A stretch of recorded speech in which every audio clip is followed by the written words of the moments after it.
आज राखी पूर्णिमा रे भी राजधानी विभिन्न मिठा दुकान रे खाद्य निरापत्ता विभाग पक्षरु चढ़ऊ करा जायतिला। अनेक जगार फाइन आदाय करा जायछि। अनेक जो नमूना मध्य संग्रह करा जायछि। मिठा पनीर ए सबुर चढ़ऊ गत किछि दिन हेलानी चलीछि। आमे देखिछे ए बाबद अधिक आलोचना करबा आम सहित अछंती designated officer food safety. Sir आज को जगार चढ़ऊ कराला आमे तो देखुतिले बोधे सौभाग्यनगर जागमरा अंचल को जाइथिले। केतोटी दुकान रे चढ़ऊ कराला कोन कोन सामग्री सब नष्ट कराला? आमर विगत केते दिन हैला तो लगातार जांच चली प्रक्रिया रे। आज आमे पहुंची दिलु सौभाग्यनगर जागमरा एरिया रे।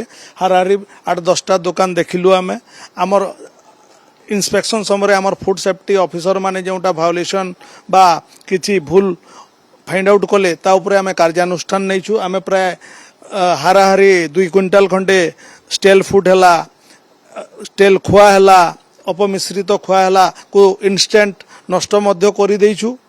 एवं विभिन्न दुकानी को 22,000 टंका जरिमाना मध्य इम्पोज करिछु। एवं 2टा सस्पेक्टेड सैंपल को आमे केमिकल एग्जामिनेशन पई हमर लैबोरेटरी को पठेबार व्यवस्था भी करिछु।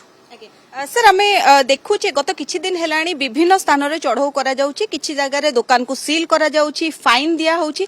किछि जणा पड़ची लोक सतर्क हेलेनी एबे सुधा ना मनमानी एबे भी जारी रहिछि, अपमिश्रण एबे भी जारी रहिछि? नहीं, आमे जहा चेकिंग समय निजे माने आम दृष्टिगोचर भी होउची, निजे आमे बुझी पारुछु। यार प्रभाव निश्चय जनसाधारण को ऊपर पड़िछि। आमर जनसाधारण तथा आमर दुकानी माने मध्य एवर हेचंती, अवेयरनेस मध्य चलीछि, एनफोर्समेंट मध्य चलीछि। एटा आमे चेष्टा करिबु आगामी दिन रे मध्य रैंडम इंटरवल रे आमर जारी रखिबा पई, जहा फल रे सर्वसाधारण जनता उपकृत होई पारिबे। आमर चेष्टा निहाती रहिबो। आउ एटा अवेयरनेस भी निहाती दरकार। आमर फूड सेफ्टी आईन अनुसार गोटे अवेयरनेस कार्यक्रम मध्य रहे, सेटा भी आमे आगामी दिन रे इम्प्लीमेंटेशन करिबु। बाहर आमे देखुचे जो रेस्टोरेंट हो, होटेल हो, बाहर चकाचक रहुची, किंतु भितरे जो जगह रे मिठा प्रस्तुत करा जाउची से जगह रे एभली माने अव्यवस्था गोटे अस्वास्थ्यकर परिवेश देखिबा को मिलुची। तो से नै कि आज कोन केवल जो मानको फाइन दिया हला केवल ए अस्वास्थ्यकर परिवेश नै कि ना किछि खाद्य रे बा अपमिश्रण? नै मिसा मिसी अनहाइजेनिक एरिया पई मध्य, स्टेल अनहाइजेनिक फूड पई मध्य आमे एनफोर्समेंट समय तांको स्ट्रिक्ट निर्देश भी देइछु। सैनिटेशन हाइजीन मेंटेन करबा पई प्रकृति रे आमे फील भी करूछु। हमर दुकानी भाई मानकू हमर निहाती अवेयरनेस दरकार, जोटा कि आमे आगामी दिन रे हमर एफएसएसआई तरफ रु अवेयरनेस कार्यक्रम करिवार प्लान मध्य करिवु। आज आउ को जगह रे एमती जांच करिवार बा चढ़ऊ करबार अछि ना आज केवल ए गोटी? नै, वर्तमान पई तो हमर कार्यक्रम आमे समाप्त हेछि। पुनी आगामी दिन रे एमती फेस्टिव सीजन रे आमे रेगुलर इंटरवल करिवु।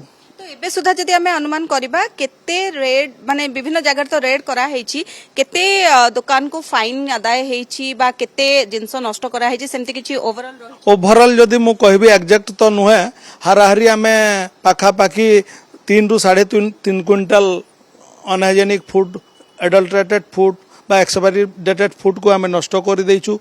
प्राय हमर 40,000 to 45,000 फाइन मध्य इम्पोज करा हेछि। हमर सैंपल मध्य जेछि प्राय 8 रु 10टा। आ दुकान भी किछि सील करा हेछि?